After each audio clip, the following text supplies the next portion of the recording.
Good morning everyone, welcome to Economic Times daily news analysis and explanation. So आज 10th March and day is Thursday. कवर करेंगे हम economic times को।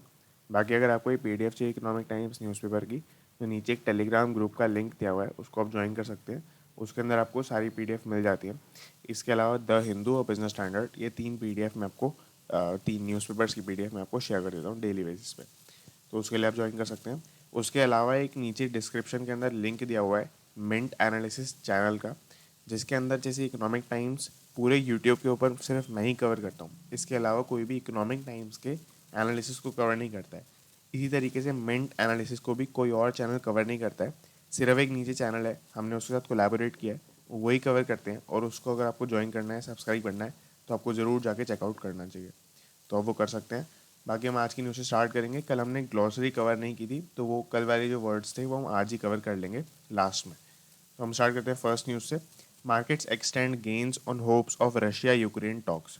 तो अब इसके अंदर बेसिकली ये बताया गया है कि मार्केट्स के कल जो गेन हुए थे, यानी वेडनेसडे को जो गेन हुए थे, एक्चुअली ट्यूसडे को जो गेन्स हुए थे वो कंटिन्यू हुए हैं वेडनेसडे को, क्योंकि उससे पहले 5 दिन तक लगातार फॉल चल रहा था। तो उसको कंपैरिजन में, कॉन्ट्रास्ट में यहाँ पे बोल रहे हैं कि जैसे ट्यूसडे को आपका मार्केट बढ़ा था, उसी तरीके से वेडनेसडे को भी मार्केट ने अच्छा परफॉर्म किया है।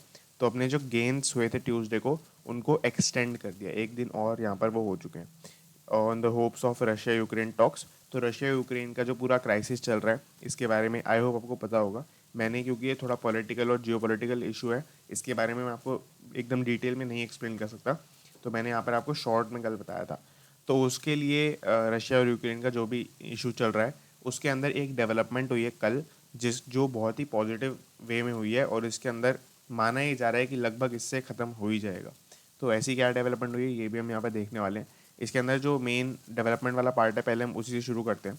तो हुआ क्या था कि यहाँ पर यूक्रेनियन प्रेसिडेंट वोलोदिमीर जेलेंस्की हैं, उनका नाम आपको पता होना चाहिए, वोलोदिमीर जेलेंस्की, जो यहाँ पे लिखा हुआ है। अब हुआ क्या था कि यहाँ पर रशिया से जब भी पूछा जाता था कि वो किस वजह से यूक्रेन को इन्वेड कर रहे हैं, क्यों वहाँ पर अटैक कर रहे हैं, तो उनके 2 मेन रीज़न निकल के आते थे।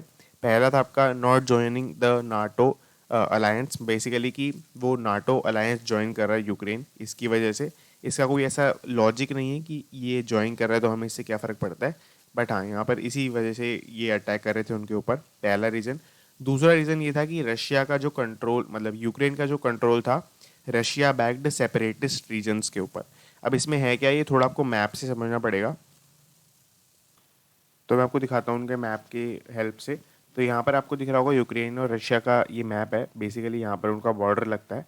तो यहाँ पर लुहांस्क और दोनेत्स्क, ये 2 जो रीजन्स हैं, ये रशिया के कुछ सेपरेटिस्ट कंट्रोल करते हैं। बेसिकली ये आप मान के चलें कि वो लोग जो रशिया में रहना चाहते हैं, यूक्रेन में नहीं रहना चाहते हैं, बट वो सॉर्ट ऑफ यूक्रेन की गवर्नमेंट के अंदर ही आता है। तो वो चीज़ें हैं, वो कहना चाहते हैं कि एक तरीके से हम, ये लोग इनको फ्री नहीं कर रहे, इसके लिए वो पूरे यूक्रेन पे अटैक कर रहे हैं। ये मेन यहाँ पर 2 पॉइंट्स थे। तो कल वोलोदिमीर जेलेंस्की ने क्या किया है, उन्होंने यहाँ पर एक स्टेटमेंट दिया अपने एक इंटरव्यू के अंदर, रिपोर्ट्स उसको बताती हैं। उन्होंने बोला है कि ना तो हम नाटो अलायंस ज्वाइन करना चाहते हैं, हालांकि ये बिल्कुल फॉल्स स्टेटमेंट है। उन्होंने थोड़े दिनों पहले ही नाटो का एक और जो उसकी ट्रीटी होती है उसको साइन किया है, तो हो सकता है ये फॉल्स स्टेटमेंट है, बट यहाँ पर यही वो खुद बोल रहे हैं। दूसरा पॉइंट इन्होंने रखा है कि the control of Russian backed separatist region. तो यहाँ पर उस जो कंट्रोल उनका है in Russian backed separatist regions के ऊपर, जो मैंने आपको बताया ये वाले लुहांस्क और दोनेत्स्क, इसके ऊपर भी वो डिस्कशंस होल्ड करने के लिए अग्री कर रहे हैं, यानी कि and is open to discussions about this. तो बेसिकली उसके ऊपर भी वो डिस्कस करने के लिए हाँ कर रहे हैं। तो ये भी इतनी ज़्यादा कोई बड़ी बात नहीं होनी चाहिए कि रशिया पूरा अटैक कर दे उसके ऊपर। तो इन 2 रीजंस की वजह से कल मार्केट पे बहुत ही पॉजिटिव इम्पैक्ट पड़ा है। कम से कम ये स्टेटमेंट्स अपने आप में पॉजिटिव होना या ना हो, तो होप्स हैं कि ये आपका जो पूरा कॉन्फ्लिक्ट है वो सॉल्व हो जाएगा। सेंसेक्स के आपके गेनर्स रहे, ये आपको सामने Asian paints, Reliance, Bajaj finance, Mahindra and Mahindra, IndusInd bank, और लूजर्स आप देख सकते हैं बाकी। इसके अलावा दोनों ही आपके जो स्टॉक इंडाइसिस थे, सेंसेक्स और निफ्टी, दोनों ने लगभग 2% का गेन विटनेस किया है, जो कि काफ़ी बड़ा पॉजिटिव गेन है। निफ्टी मिड कैप की अगर बात करें, तो पहले मैं आपको यही बताता हूँ कि मिड कैप क्या होता है। मिड कैप से पहले भी एक और टर्म होती है, मार्केट कैपिटलाइजेशन। तो मार्केट कैपिटलाइजेशन या एम कैप जो जिसको बोलते हैं, उसका बेसिकली मीनिंग होता है कि पूरी कंपनी की वैल्यू कितनी है।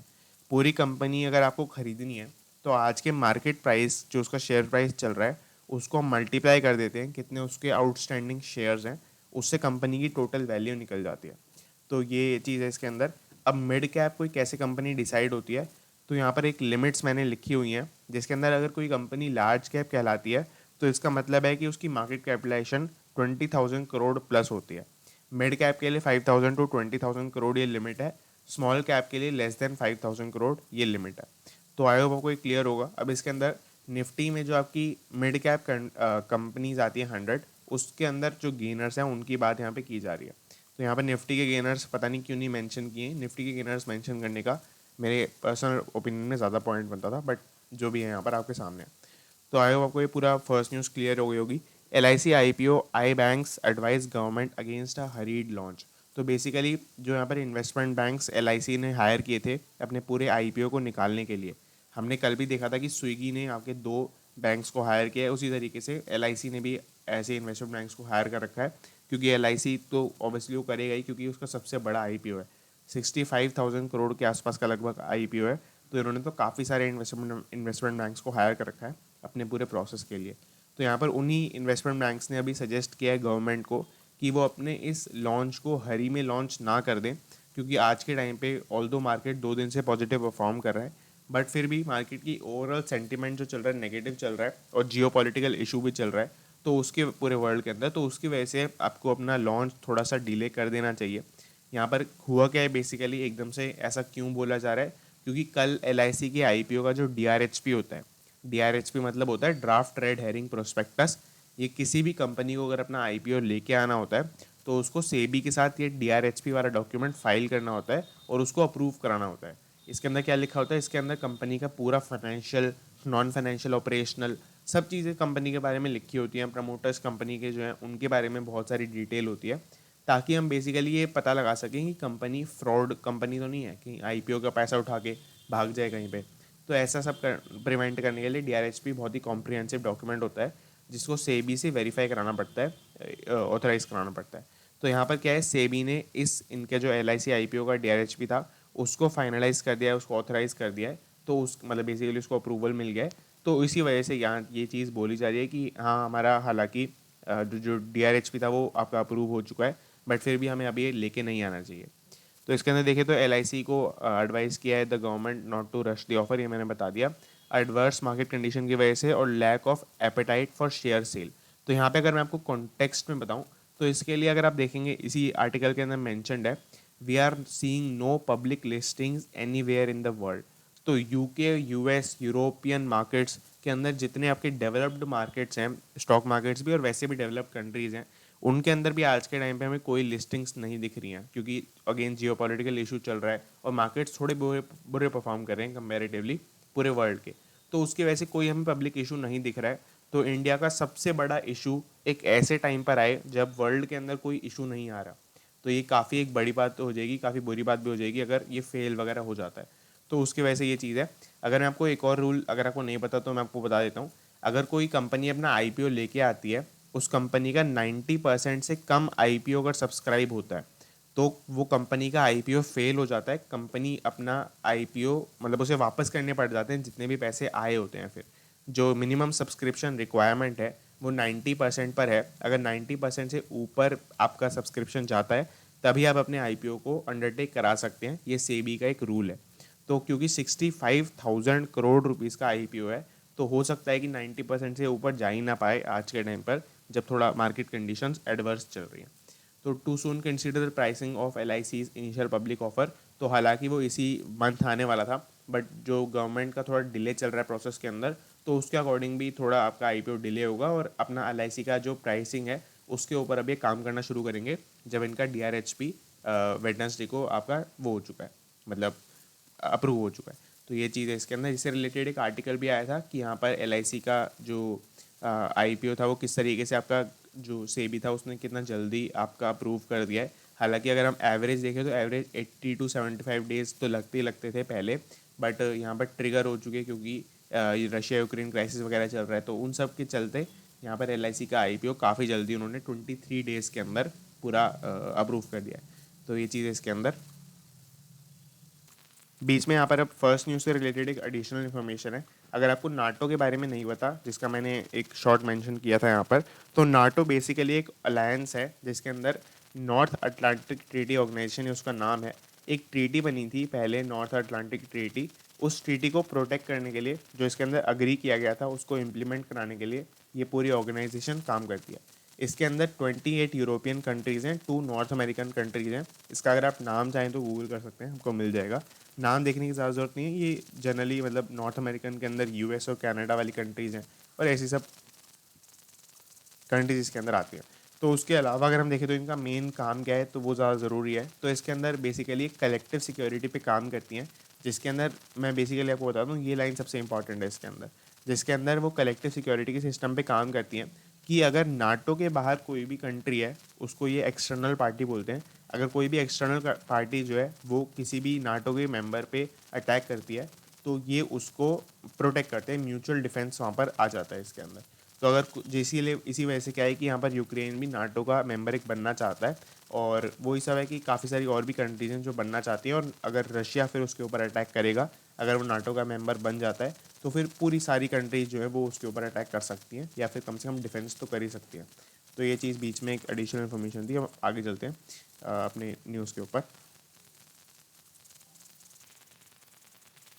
तो अब यहाँ पर नेक्स्ट न्यूज़ है, Tata power Singapore JV wins bid to acquire SEUP basically Tata power एक है जो टाटा सन्स के अंदर ही आती है पूरी कंपनी।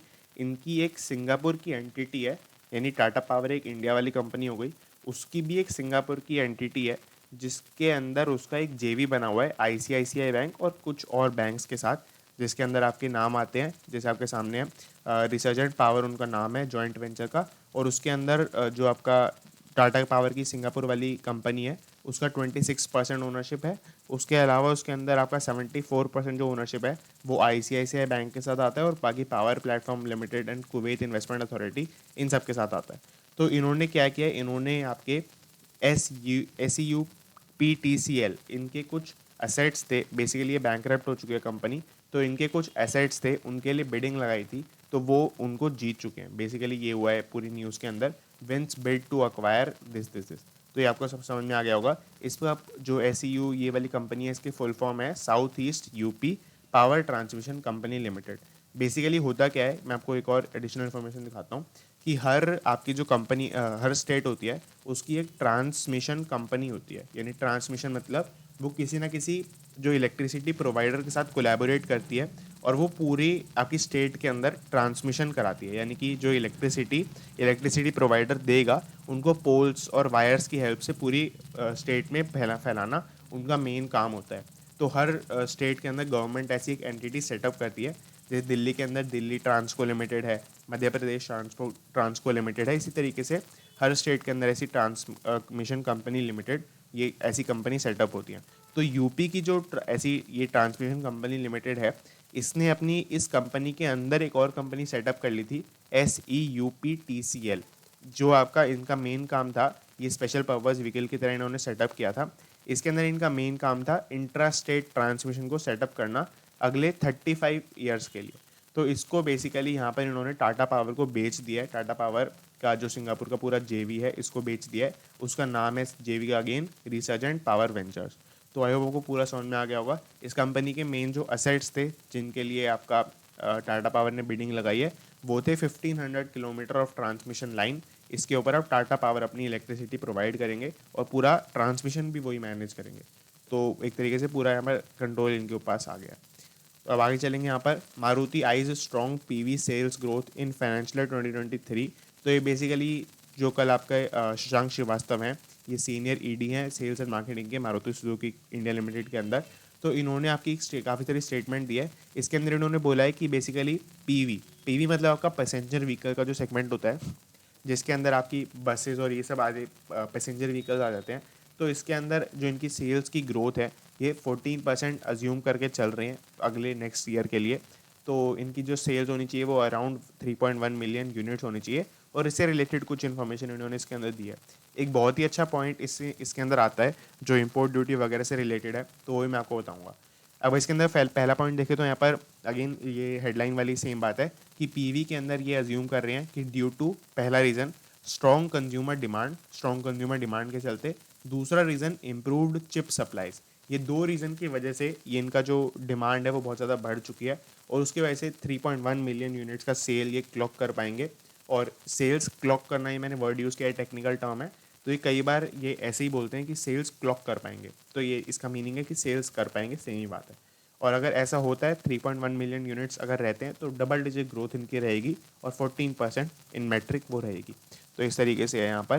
बाकी closer to previous peak of 3.7 million units, तो ये इनकी पहले एक पीक जो सबसे ज़्यादा इन्होंने बेचा एक मंथ के अंदर, तो वो यहाँ पर रहा है, सॉरी ईयर के अंदर, वो यहाँ पर रहा है 3.7 मिलियन यूनिट्स। तो ये चीज़ है इसके अंदर। अब इन्होंने इस पूरे काम के लिए, ये दो रीजंस तो हैं ही, बट इन्होंने अपने खुद के एंड पे क्या किया है, तो खुद के एंड पे ये बताते हैं यहाँ पर कि इन्होंने एक जो बहुत ही मेजर लिया है सही वाला, वो यहाँ पर ये किया है कि अपने एसयूवी पोर्टफोलियो को और ज़्यादा बड़ा किया है, कुछ नई एसयूवीज़ को लॉन्च किया है, या फिर जो पुरानी एसयूवीज़ थी उनको और कंट्रीज़ के अंदर उतारा है, और रीजन्स इंडिया के जो हैं उनके अंदर उतारा है। तो उसके अंदर बेसिकली यहाँ पर एक मैट्रिक आता है इम्पोर्ट ड्यूटी का, 4 मीटर से रिलेटेड। तब यहाँ पे इन्होंने क्या बोला है, जैसे मैं आपको पहले लाइन बताता हूँ, क्योंकि अगर मैं एक्स्ट्रा इन्फॉर्मेशन दूंगा तो आपको यहाँ पर डाइजेस्ट नहीं होगी। तो यहाँ पर जैसे आपको दिखेगा, it will be banking on a new range of SUVs both below and above 4 metres. तो यहाँ पर ये बता रहे हैं कि हम रिलाई करेंगे नई रेंज ऑफ एसयूवीज के ऊपर, जो कि 4 मीटर से बड़ी और 4 मीटर से छोटी भी होंगी। तो यहाँ पर 4 मीटर एक ऐसी, इन्होंने जो वर्ड यूज़ किया है इसका क्या मीनिंग है, ये ऐसे ही तो यूज़ नहीं किया होगा। तो बेसिकली होता क्या है, इंडिया के अंदर इम्पोर्ट ड्यूटी का एक बड़ा सीन रहता है, जिसके अंदर अगर आप कोई 4 मीटर से कम की गाड़ी जो है वो अगर आप एक्सपोर्ट या इम्पोर्ट कर रहे होते हैं, तो उसके ऊपर 8% ड्यूटी लग रही होती है। और अगर कोई 4 मीटर की है या 4 मीटर से बड़ी है बेसिकली, तो उसके ऊपर 20% की इम्पोर्ट ड्यूटी लग रही होती है। इसीलिए एक मैट्रिक बहुत ही बड़ा चलता है, जैसे स्विफ्ट और ऑल्टो, ऐसी जो सब गाड़ी होती हैं, तो वो सब 4 मीटर के अंदर वाली रेंज में आती हैं। तो ये काफ़ी बड़ा मैट्रिक चलता है कि आपकी गाड़ी 4 मीटर से ऐसे बड़ी है या फिर छोटी है, तो ये काफ़ी बड़ा मैट्रिक रहता है, क्योंकि जो इम्पोर्ट ड्यूटी में डिफरेंस है वो काफ़ी ज़्यादा है। तो ये चीज़ है इसके अंदर। इसीलिए उन्होंने बताया कि यहाँ पर 4 मीटर से बड़ी और छोटी गाड़ी दोनों पे ही वो काम कर रहे होंगे अपने इस पूरे सेल्स को बढ़ाने के लिए। बाकी 10% ये जो अभी आपकी 3.1 मिलियन की क्लॉक करने वाले हैं सेल्स इस ईयर में, तो वो 2018-19 से, यानी कि प्री कोविड टाइम से फिर भी वो 10% लोअर ही रहेंगी, जहाँ पर उनकी सेल्स 3.36 मिलियन की थी। अगर मैं आपको नहीं पता तो मारुति सुजुकी इतना बड़ा ब्रांड है कि जैसे अगर आप पहली हेडलाइन ही पढ़ लेंगे, पहली लाइन पढ़ लेंगे आर्टिकल की, तो इसके अंदर आपको दिखेगा कि, मैं आपको हाईलाइट करके दिखाता हूँ, तो इसके अंदर आपको दिखेगा Maruti Suzuki which sells one of the 2 cars running on Indian roads.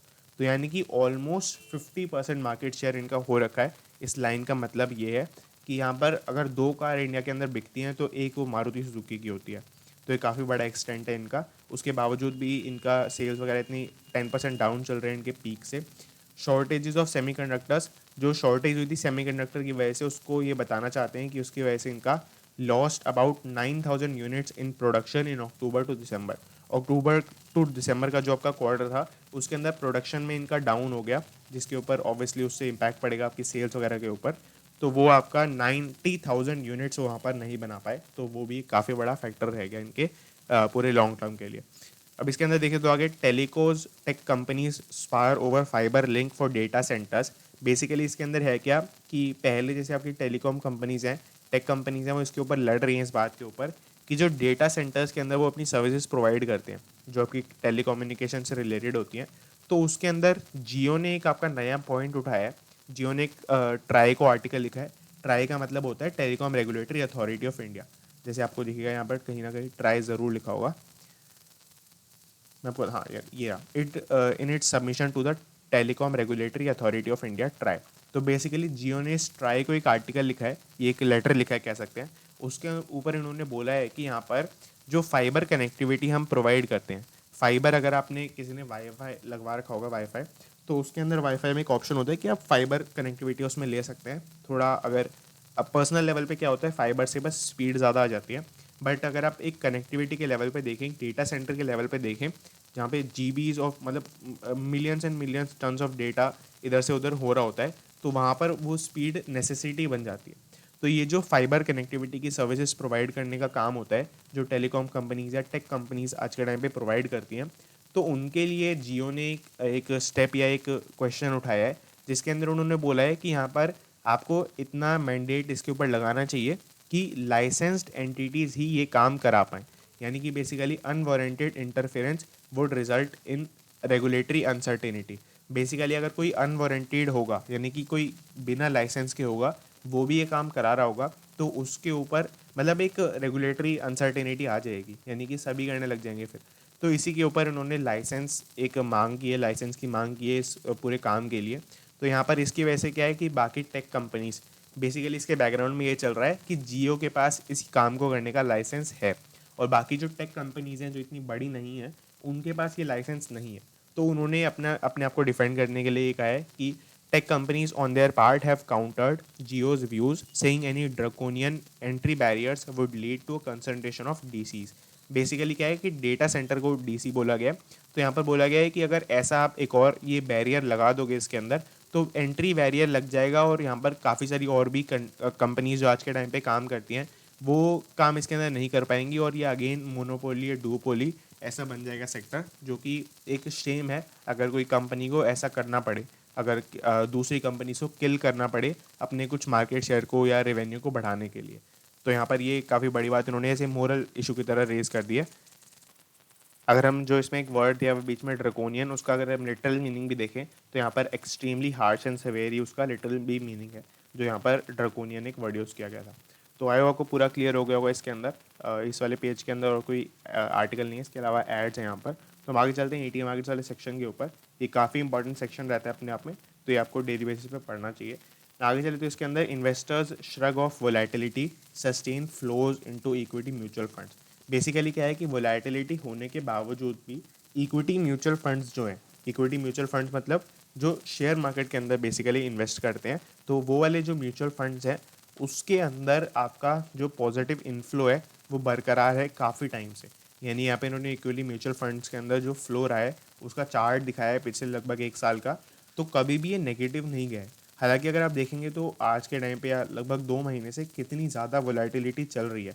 पिछले साल तो आप मान के चल सकते हैं कि एक बहुत ही अच्छा पॉजिटिव बुल रन चल रहा था, बट उसके बावजूद भी काफ़ी नवंबर वाले मंथ के अंदर हमने काफ़ी ऐसी चीज़ें देखी थी कि वोलेटिलिटी बढ़ गई थी और जनवरी फरवरी के अंदर 2022 के अंदर तो बहुत ज़्यादा चल रहा है। तो उसके बावजूद भी जो इक्विटी म्यूचुअल फंड के अंदर फ्लो है वो पॉजिटिव ही बना हुआ है और मंथ ऑन मंथ बढ़ रहा है। 14,888 करोड़ से आपका 19,705 करोड़ पर आ गया है इक्विटी म्यूचुअल फंड के अंदर। बेसिकली ये वाला एसआईपी की बात हो रही है, तो एसआईपी के अंदर बढ़ गया है यहाँ पर, तो ये काफ़ी पॉजिटिव न्यूज़ है। इसके अंदर अगर हम आर्टिकल पढ़ेंगे तो individual investors pumped money into equity schemes in February for the 12th straight month undeterred by the stock market volatility. यानी कि स्टॉक मार्केट वोलेटिलिटी जिसके बहुत सारे रीजंस हैं, जिसके अंदर आपका मॉनेटरी रीजंस हैं, जो आपका रुपी का टाइटन हो गया और जियोपॉलिटिकल इश्यूज हैं, जिन दोनों रीजंस की वजह से स्टॉक मार्केट जो है उसके अंदर बहुत ही वोलेटिलिटी बनी हुई है, जो आपका नेगेटिव परफॉर्मेंसेस और वो सब रह रहा है। बट उसके बावजूद भी फरवरी 12वां ऐसा महीना बना है, यानी लगभग 1 साल से अब आपकी इक्विटी स्कीम्स के अंदर पॉजिटिव इन्फ्लो चल रहा है। तो ये चीज़ है पॉजिटिव इन्फ्लो, जो मैं वर्ड यूज़ करता हूँ उसका मीनिंग है कि जितने लोग बाय करते हैं वो बाय करने वाली वैल्यू सेल करने वाली वैल्यू से ज़्यादा है, तो आपका ओवरऑल पॉजिटिव निकल के आता है, नेगेटिव नहीं निकल के आता है। तो ये चीज़ है इसके अंदर। अब यहाँ पर equity mutual funds logged inflows to the tune of 19,705 crore in February, higher than January's 14,888 crore. तो ये मैंने आपको ग्राफ से ही बता दिया था। अब एसआईपी की अगर हम बात करें तो एसआईपी के अंदर आपका थोड़ा सा कम हो चुका है। एसआईपी के अंदर आपका 11,438 करोड़ रुपीज़ पर आपका टोटल इन्वेस्टमेंट वैल्यू चली गई है। ये एसआईपी क्या होता है? एसआईपी मतलब अब एक मंथ ऑन मंथ बेसिस पे जैसे इंस्टॉलमेंट होती है वैसे आप बांध देते हैं कि आप मंथ ऑन मंथ बेसिस पे फॉर एग्जांपल 500 रुपीज़ आप एक इक्विटी म्यूचुअल फंड के अंदर इन्वेस्ट कर रहे होंगे, तो अपने आप ये पैसे वहाँ पर जाते रहते हैं। इसी तरह से एसआईपी काम करती है। अब इसके अंदर जनवरी के अंदर मंथ के अंदर 11,517 करोड़ रुपीज़ का एसआईपी का इन्फ्लो था और फरवरी के अंदर वो 11,438 पर चला गया। इतना ज़्यादा कोई फॉल नहीं है, बट हाँ यहाँ पर अगर वैसे देखेंगे ब्लंटली तो यहाँ पर फॉल है। यहाँ पर कुछ जो इन्वेस्टर्स हैं उन्होंने ये जो करेक्शन हुई है यहाँ पर जो स्टॉक मार्केट में वोलेटिलिटी आई उसकी वजह से स्टॉक मार्केट थोड़ा नेगेटिव परफॉर्म कर रहा है, शेयर प्राइसेस गिर गए हैं, इसको एक एंट्री पॉइंट की तरह देखा। और यहाँ पर वो लोग जो पिछले साल एक सही पॉइंट पर एंटर नहीं कर पाए थे, पिछले साल के बुल रन को एंजॉय नहीं कर पाए थे, उससे बेनिफिट नहीं कमा पाए थे, उन्होंने इसको एंट्री पॉइंट की तरह देखा और उन्होंने यहाँ पर एंट्री लिया।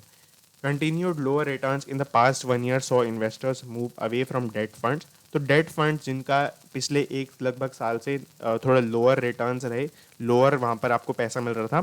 और वही है ना कि अगर आप कंपेयर करते हैं तो आप ज़्यादा इसको एक्सटेंट में देखते हैं, तो इक्विटी के अंदर कितना पैसा मिल रहा था उससे अगर हम कंपेयर करेंगे तो डेट फंड्स में बहुत कम रिटर्न्स मिल रहे थे। तो उसकी वजह से माना जा रहा है कि यही रीज़न है इसकी वजह से लोग इक्विटी म्यूचुअल फंड्स के अंदर अभी भी इन्वेस्टमेंट कर रहे हैं। ऐसा कोई सेंटीमेंट का रीज़न यहाँ पर नहीं निकलता है, लॉजिकल रीज़न है यहाँ पर। नेक्स्ट न्यूज़ पे लेंगे एफ आई एस यहाँ पे लिखा है, इसका मीनिंग है आपका फॉरेन इंस्टीट्यूशनल इन्वेस्टर्स। इसके अंदर जैसे आपकी म्यूचुअल फंड वगैरह कंपनीज होती हैं जो आपके फॉरेन के अंदर हैं, मतलब बाहर दूसरी कंट्रीज़ में है, वो इंडिया के अंदर जो इन्वेस्ट करती हैं या दूसरी कंट्रीज़ के अंदर, तो वो एफ आई एस हो गया। तो यहाँ पर F I S switch money to exporters on search in commodity prices.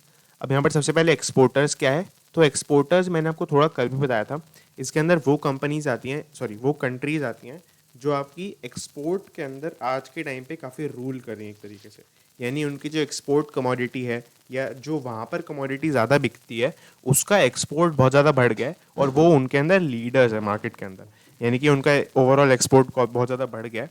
तो उनके ऊपर वो यहाँ पर बेट्स लगा रहे हैं, यानी कि फॉरेन जो इन्वेस्टमेंट होती है वो वहाँ पर ज़्यादा जा रही है। तो ये यहाँ पर इन्होंने काफ़ी अच्छा डेटा प्रेजेंट किया है। तो इसके अंदर इंडोनेशिया, थाईलैंड और ब्राज़ील, ऐसी ये जो 3 कंट्रीज़ हैं, इनके अंदर आपका पहले 2020 के अंदर यहाँ पर जो आपका एक्सपोर्ट था वो ज़्यादा नहीं था, तो उसकी वजह से एफ पी आई फ्लोज ज़्यादा नहीं थे, यानी कि लोग वहाँ पर कम इन्वेस्ट कर रहे थे। और उसके अगर हम कंपैरिजन में देखें आज के टाइम पर जब कमोडिटी के प्राइसेस बहुत ज़्यादा बढ़ गए हैं, तो यानी कि जितना वो एक्सपोर्ट करते थे उसके अंदर इतनी ज़्यादा ग्रोथ ना भी आते हुए जो ओवरऑल रेवेन्यू उनको मिला है क्योंकि प्राइसेस के बढ़ने की वजह से, तो वो बहुत ज़्यादा बढ़ चुका है। तो उसकी वजह से यहाँ पर जो उनका इन्फ्लो हो गया है वहाँ पे पैसे का, वो बहुत ज़्यादा बढ़ गया है। और ब्राज़ील के अंदर अगर आप देखेंगे तो ये बहुत ही स्टुपेंडस इंक्रीज़ है, -$8,000 मिलियन से सीधा $13,000 मिलियन का पॉजिटिव था 2021 के अंदर, उससे 12,000 का पॉजिटिव है। ये थोड़ा बहुत फॉल हुआ है, ये क्राइसिस वगैरह आप सभी को चल रहा है इसकी वजह से, तो वो चीज़ है, बट फिर भी आप देखेंगे कितना स्टुपेंडस इंक्रीज़ है।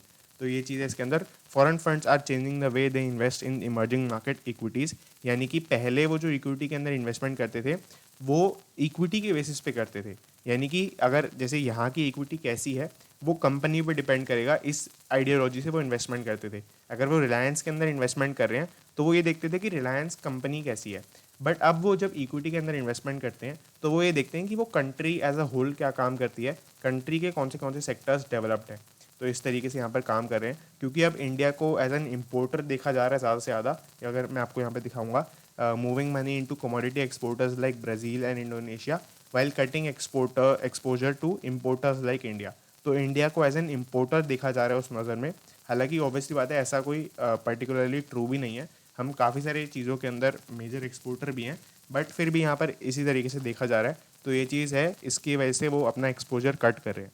तो यहाँ पर मेन इसका सोल्यूशन इस आर्टिकल के अंदर मेंशन है कि हमें किसी चीज़ के अंदर मोनोपोली क्रिएट करनी पड़ेगी। हमें कोई ऐसी चीज़ जैसे मिल्क है, तो इसी तरीके से कोई चीज़ होगी जो हम यहाँ पर सोल होंगे जो वो एक्सपोर्ट करते होंगे पूरे वर्ल्ड के अंदर, उसके बेसिस पे हम फॉरेन इन्वेस्टमेंट को अट्रैक्ट कर सकते हैं।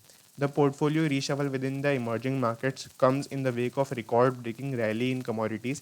ये भी अगेन वही दूसरे लैंग्वेज के अंदर घुमा फिरा के लिखा हुआ है कि कमोडिटी के जो प्राइसेस में रैली आई है, यानी कि जो बढ़े हैं, उसकी वजह से आपका पोर्टफोलियो रीशफल हो गया है। पोर्टफोलियो रीशफल मतलब इन्वेस्टमेंट का इंडिया से बाकी कंट्रीज़ के अंदर जाना, या इंडिया जैसी कंट्री से बाकी कंट्रीज़ के अंदर जाना, जैसे ब्राज़ील, इंडोनेशिया वगैरह। F P I money have moved from Taiwan to Thailand, Indonesia and South Africa. तो इंडिया जैसी कंट्रीज़ के अंदर आपकी ताइवान भी आ जाएगी, तो वो भी यहाँ पर इन्होंने मेंशन किया हुआ है। तो आई होप आपको पूरा क्लियर हो गया होगा। इसके अंदर आगे चलते हैं, क्रूड ऑयल, ये वाली न्यूज़ पढ़ते हैं। Soaring crude oil not a bad thing for all stocks, some could make big gains. तो ये बहुत ही बेसिक न्यूज़ है, बहुत ही ज़्यादा। इसके अंदर बस 3 आर्टिकल्स के अंदर जो भी इनका 3 कंपनीज़ के स्टॉक्स ले रखे हैं, जो भी इनका पॉजिटिव परफॉर्मेंस रहा उसको यहाँ पे बता रखा है। तो यहाँ पे बोला है कि क्रूड ऑयल के प्राइसेस बढ़ने की वजह से कमोडिटी के प्राइसेस बढ़ चुके हैं। कमोडिटी के प्राइसेस बढ़ रहे हैं तो उसकी वजह से स्टॉक मार्केट नेगेटिव परफॉर्म कर रहा है, क्योंकि लोग अपना पैसा वहाँ से निकाल रहे हैं।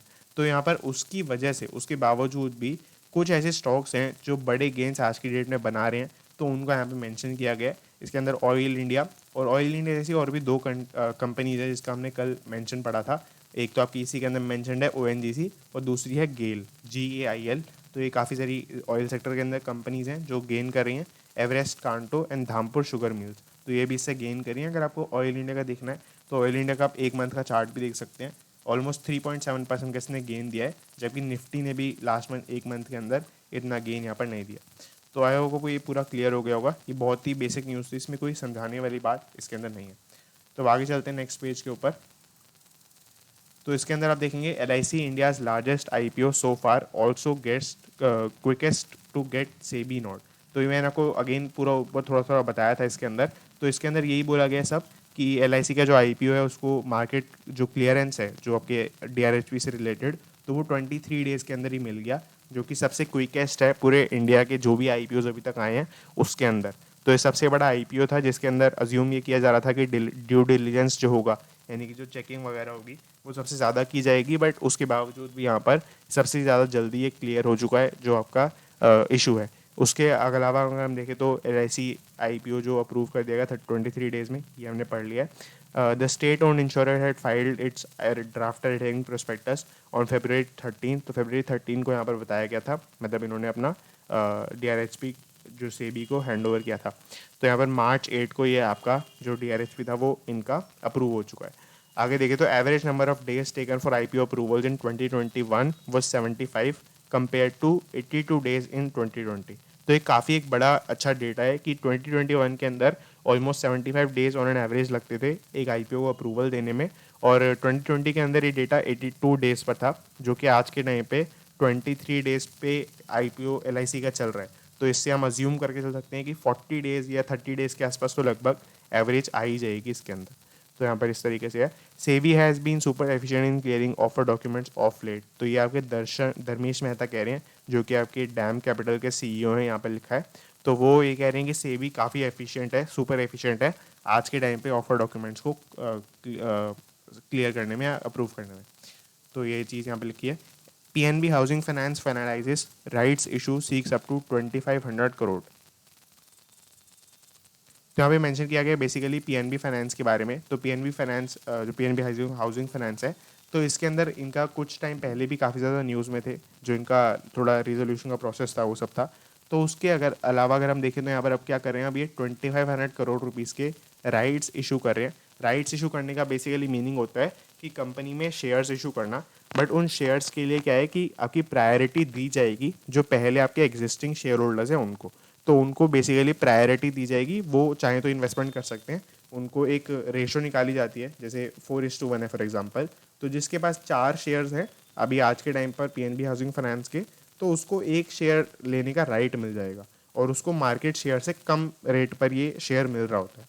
तो इसके बेसिस पे उसका प्रॉफिट हो जाता है। यहाँ पर हो सकता है कि वो जस्ट बाय करते ही सेल कर दे, बट अगर ऐसा जनरली होता है तो कंपनी सर्किट्स वगैरह लगा देती है, और कंपनी जो है यहाँ पर अपने शेयर प्राइस को बचा भी लेती है। तो ये सब चीज़ें राइट्स इशू के अंदर होती हैं। तो ये यहाँ पर इनका मूव आया है लगभग 1 साल के बाद, जब इस लेंडर ने क्या किया है, 4000 करोड़ रुपीज़ का फंड रेज का प्लान था उसको ड्रॉप कर दिया है। उसका बेसिकली क्या है, उसको ड्रॉप करना पड़ा इस प्लान को। ये बेसिकली क्या है, इसका मीनिंग है कि इन्होंने 1 साल पहले भी एक प्रपोजल निकाला था जिसके अंदर 4000 करोड़ रुपीज़ ये रेस करना चाहते थे, जिसके अंदर मोटा मोटा ये सारा ही पैसा कैरलाइल ग्रुप को अपना जो शेयर्स है उसको देना चाहते थे, और कैरलाइल ग्रुप से पूरी डील होने वाली थी, और कुछ और भी आपकी कंपनीज थी जिन जो इस डील में इन्वॉल्व थी। तो ये चीज़ इन्होंने रेज करी हैं पैसे, और अब ये जो 2500 crore rupees rights issue raise कर रहे हैं, तो उनको ये रेज करने के लिए इनका मेन मोटिव है कि ये अपना बिजनेस एक्सपैंड कर पाएंगे, और जो राइजिंग डिमांड है होम लोन्स के आज के टाइम पर उसको मीट कर पाएंगे। अगर आपको होम लोन की डिमांड का नहीं पता, तो काफ़ी एक अच्छा आर्टिकल द क्विंट में शायद प्रिंट हुआ था, या उनकी वीडियो शायद उन्होंने बनाई थी, जिसके अंदर उन्होंने बताया कि होम लोन डिस्बर्समेंट्स, मतलब डिस्बर्स करना यानी कि देना लोन्स को, तो होम लोन को देना have now surpassed pre Covid levels. तो प्री कोविड लेवल्स को भी सरपास कर दिया आज के टाइम पर। ऑटोमोबाइल एक ऐसा सेक्टर है जिसके अंदर एक्सपेक्टेड था कि प्री कोविड लेवल्स को हम पहले बीट कर रहे होंगे, बट यहाँ पर हाउसिंग लोन के अंदर, होम लोन के अंदर हमने इस मार्क को पहले बीट कर दिया है। और मैं क्यों बोल रहा हूँ कि हमने ऑटोमोबाइल के अंदर बीट नहीं किया, क्योंकि हमने अभी जो मारुति सुजुकी की न्यूज़ थी वो पढ़ी थी यहाँ पर, तो उससे आप भी इन्फ्रेंस निकाल सकते हैं। अब हम चलते हैं एक छोटी सी न्यूज़ के ऊपर। ये इतनी ज़्यादा रेलिवेंट न्यूज़ नहीं है, ये कोविड-19 वाला पेज मैं वैसे भी कवर नहीं करता हूँ, बट ये एक न्यूज़ बहुत इंपॉर्टेंट है इसके अंदर, क्योंकि इसके अंदर एक गवर्नमेंट स्कीम की बात की गई है। इसके अंदर बोला ही जा रहा है CGHS स्कीम से रिलेटेड ये बात की गई है। तो अगर आपको इसके बारे में नहीं पता, पहले मैं आपको यही बताता हूँ। तो CGHS एक ऐसी स्कीम है जिसके अंदर आपका इस स्कीम का नाम है basically central government health scheme. इसके अंदर ये स्कीम है गवर्नमेंट एम्प्लॉयज़ के लिए। तो गवर्नमेंट एम्प्लॉयज़ जहाँ पे भी चाहे अपना यहाँ पर इलाज करा सकते हैं स्कीम के तहत एक स्पेसिफिक लिमिट तक, और उसका पूरा खर्चा जो है गवर्नमेंट पे करती है। उनका एक छोटा सा पार्ट अपनी सैलरी में से कटता है, या आप कह सकते हैं इन काइंड उनको सैलरी में मिल जाता है वापस से। तो इस तरीके से, और काफ़ी सारी डिस्पेंसरीज भी इसके तहत सेटअप हुई हैं और पॉलीक्लिनिक्स भी इनके सेटअप हुए हैं CGHS स्कीम के लिए। अब इसका जो कोलैबोरेशन है प्राइवेट हॉस्पिटल्स वगैरह के साथ, जिसके अंदर गवर्नमेंट एम्प्लॉयज़ यहाँ पर प्राइवेट हॉस्पिटल्स में जाके अपना ट्रीटमेंट करा सकते हैं और उसकी पेमेंट गवर्नमेंट को करनी होगी। तो यहाँ पर उसी से रिलेटेड गवर्नमेंट ने ऑलमोस्ट 500 करोड़ या ओवर 500 करोड़ के ड्यूज़ कर दिए हैं प्राइवेट हॉस्पिटल्स के साथ, जिसके अंदर आपका मैक्स हेल्थ केयर के साथ 192 करोड़ है, जैसे अब यहाँ पे लिखा हुआ है। मैक्स हेल्थ केयर के साथ 192 करोड़ है, फोर्टिस के साथ 67 करोड़ है, अपोलो हॉस्पिटल के साथ 62 पॉइंट समथिंग करोड़ है। और इस तरीके से आप पूरा देख सकते हैं यहाँ पर डेटा इन्होंने दिया है कि किस किस हॉस्पिटल के साथ कितना कंपनी का ड्यू है। और इसके अंदर एक बहुत ही अच्छा पॉइंट है कि यहाँ पर जैसे जो आपका बिल बनाते हैं, जैसे अगर कोई पर्सन गया एडमिट हुआ किसी हॉस्पिटल के अंदर या उसने कोई भी ट्रीटमेंट कराया, तो उसका जो बिल बनता है उसके सबमिशन के बाद, यानी कि 5 डेज ऑफ सबमिशन के बाद, बेसिकली उसके सबमिशन के बाद 5 दिन के अंदर अंदर तक गवर्नमेंट को 70% उसकी पेमेंट करनी पड़ती है हॉस्पिटल को।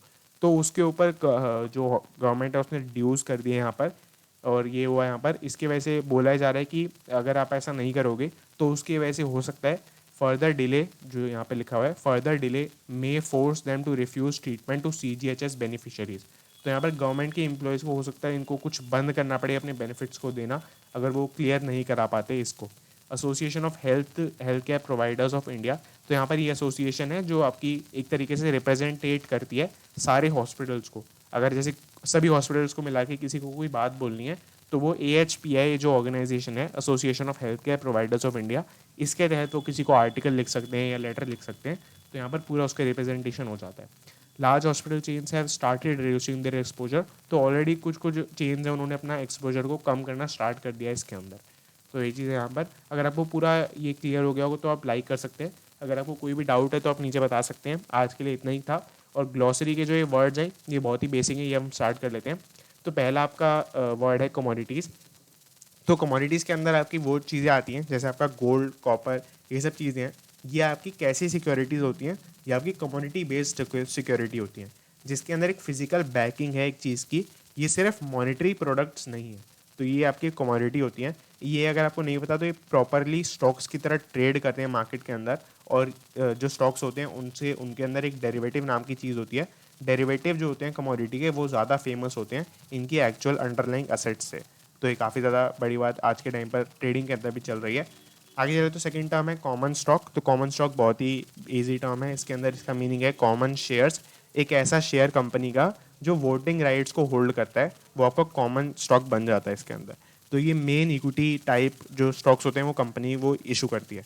इसके अलावा कैसे होते हैं? तो इसके अलावा एक प्रेफरेंशियल अलॉटमेंट होती है। प्रेफरेंशियल अलॉटमेंट के अंदर एक ऐसा स्टॉक बनता है जिसके पास हो सकता है वोटिंग राइट्स कभी कभी ना हो, बट वोटिंग राइट्स ना होने के लिए उसके लिए एक और चीज़ मिलती है उनको, उनके लिए प्रॉफिट उनको पहले मिलेगा। यानी कि अगर प्रॉफिट मान लेते हैं ₹1 बचा, तो वो प्रेफरेंशियल शेयर होल्डर्स वालों को पहले मिलता है, फिर इन कॉमन स्टॉक वालों को या इक्विटी वालों को मिलता है जिनके पास वोटिंग राइट्स होते हैं। तो ये वोटिंग राइट्स लेने की एक कॉस्ट होती है जो इनको इंकर करनी पड़ती है। तो हो सकता है कभी कभी प्रॉफिट इतना ही हो किसी प्रेफरेंशियल वालों को हम दे पाएँ, इनको कभी कभी नहीं भी मिलेगा। तो ये चीज़ भी हो सकती है कंपनी के अंदर। आगे चलेंगे कंपैरेटिव एडवांटेज। तो यहाँ पर एक कंट्री के कॉन्टेक्स्ट में बता रखा है कि कंट्री की ऐसी एबिलिटी कि वो एक ऐसे गुड या सर्विस को प्रोड्यूस कर सकते हैं बहुत ही कम कॉस्ट पे या फिर बहुत ही एफिशिएंट तरीके से, जैसे कि on comparison to other countries. तो यहाँ पर कंपैरेटिव एडवांटेज कंट्री की सेंस में है, बट ऐसे आप कंपनी की सेंस में भी देख सकते हैं कि जैसे फॉर एग्जांपल यूएस के अंदर अगर आप देखेंगे तो यूएस के अंदर न्यूक्लियर चीज़ें ज़्यादा मिलती हैं। तो अगर कोई न्यूक्लियर बॉम्ब बनाना होगा या न्यूक्लियर एनर्जी बनानी होगी तो यूएस के पास एक एडिटिव एडवांटेज होगा जिसके लिए उसने कोई ऐसी कॉस्ट इंकर नहीं करी है। तो ये कंपैरेटिव एडवांटेज होती है। अगर आपको कंपनी का नाम देखना है तो कंपनी के नाम के लिए आप कोई भी कंपनी देख सकते हैं जिसके पास कोई कंपैरेटिव एडवांटेज है। जैसे अगर आप एप्पल देखें तो एप्पल के पास बहुत ही बड़ी कंपैरेटिव एडवांटेज है कि उसकी ब्रांड वैल्यू बहुत ज़्यादा है। तो उसके लिए वो हर मोबाइल के अंदर सेम फीचर्स या सेम कम से कम सॉफ्टवेयर्स और ये सब चीज़ें दे सकते हैं। बट अगर कोई सैमसंग या वन प्लस ऐसा काम करता है तो वो उसका चैन नहीं चलती है, उसकी सेल्स नहीं होती है। तो ये एप्पल के पास एक कंपेरेटिव एडवांटेज है जिसके लिए उन्होंने अपना ब्रांड को पूरा बिल्ड किया है। तो है वो पूरा तीनों टर्म्स समझ में आ गई होंगी, बहुत ही बेसिक टर्म्स थी, और मेन आज का न्यूज़पेपर जो था वो भी आपको समझ में आ गया होगा। अगर आपको कोई भी डाउट है तो आप नीचे कमेंट कर सकते हैं और मैं उसको क्लियर करने की कोशिश करूँगा। अगर आपको ये PDF चाहिए अगेन तो आप टेलीग्राम ग्रुप पे जा सकते हैं, उसके अंदर उसका लिंक नीचे दिया हुआ है, तो उसको आप ज्वाइन कर सकते हैं। बाकी that's it and thanks for watching.